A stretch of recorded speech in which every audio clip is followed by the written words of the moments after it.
Jacques Lacan was a French psychoanalyst. He makes Freud sound like a simple valley girl.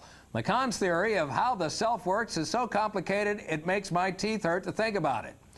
Slavoj Žižek is a philosopher at the University of Ljubljana, Slovenia. I think I said this fairly close to the way it's pronounced, who has written a book called The Puppet and the Dwarf. The book takes a look at modern Christianity from the viewpoint of Lacanian psychoanalysis, or at least that's what I think it's about. Welcome, Mr. Žižek. Did I say it? Tell me the right way. Slavoj Žižek. But again, I prefer it the wrong way. It makes me paranoid if I hear it. This is the most complicated book I have ever tried to read. Strange, because the goal of the book is, on the contrary, to make Lacan back into someone whom even your grandma could understand. So the thrust of the book is not so much Christianity. The basic idea is the following one. Okay. Today, there is a certain common agreement that certain things are going on, like we need more tolerance, people no longer believe, the era of big ideological... We need tolerance and... And on the other hand, ideology is over, who cares about big ideological projects? The third complaint, too much consumption, society of consumption. Too much materialism. Yeah, materialism and so on, and lack of true authority. So these are all things that I try to undermine, not in the sense of defending authority, but in the sense of proving how it's the exact opposite which is going on. Could I give you just an example? For example, authority. Okay. Okay. Let's say you have a good old-fashioned father. It's Sunday afternoon. You have to visit grandma. The father, good old-fashioned authoritarian father, will tell you, listen, I don't care how you feel if you're a small kid, of course. I don't care how you feel. You have to go. You're going. Going grandmother and behave there properly. Okay. That's good. You can resist.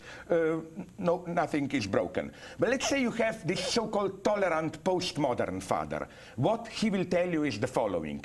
You know how much your grandmother loves you, but nonetheless, you should only visit her if you really want to. Now, every child who is not an idiot, and they are not idiots, know that this apparent free choice secretly contains an even much stronger order. It's not only you have to visit your grandmother, but you have to like it.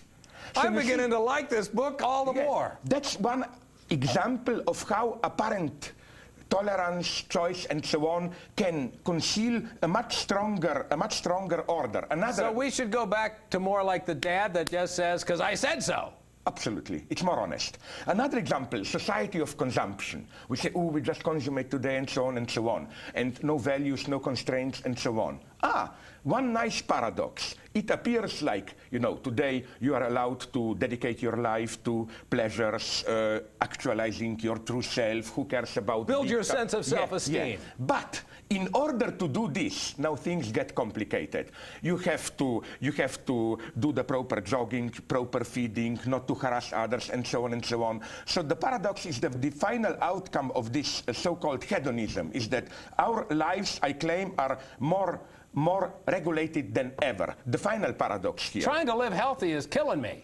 Absolutely. Yeah. And you know what's the solution then? The solution is the following one. You can have it all, but in a reduced form, deprived of its substance. For example, coffee, yes, without caffeine. Sweet patisserie, yes, without sugar. You're Beer, kind of yes. Dennis Leary from Slovenia. Yeah, but let's go on. It's not only these ridiculous examples. What about safe sex, which means basically sex without sex? Yeah. What about even, if I may add to this series, the so-called Colin Powell doctrine, which means war without warfare, at least for our side, no casualties on our side and so on. I'm beginning to get into this Lacanian stuff. If you ask me, maybe we'll not like now my next example. Okay. If there is one product which I think encapsulates this logic, is... it's a kind of a slightly vulgar one in California. I bought it recently. A chocolate laxative. Chocolate usually is supposed to give you constipation. The idea is, the product... Is that in here? Absolutely. Okay. All of this is in there. Okay. So, and then there are, again, numerous other examples. Like people say, we are today too passive, just passive consumers, and so on. We're but running out of time. Canned laughter. I want to thank you for being here, and I want to thank you for being on NiteBeat, the show that is not afraid to bring you a Lacanian psychoanalytic take on Christianity. It's all here in the book, The Puppet and the Dwarf. And as a Marxist, if I may add, if somebody tells that Lacan is difficult, this is class propaganda by the enemy. Okay. Thank you so much for coming in. I never thought I'd have this much fun talking about this. Thanks very much. Have a great weekend. Take care.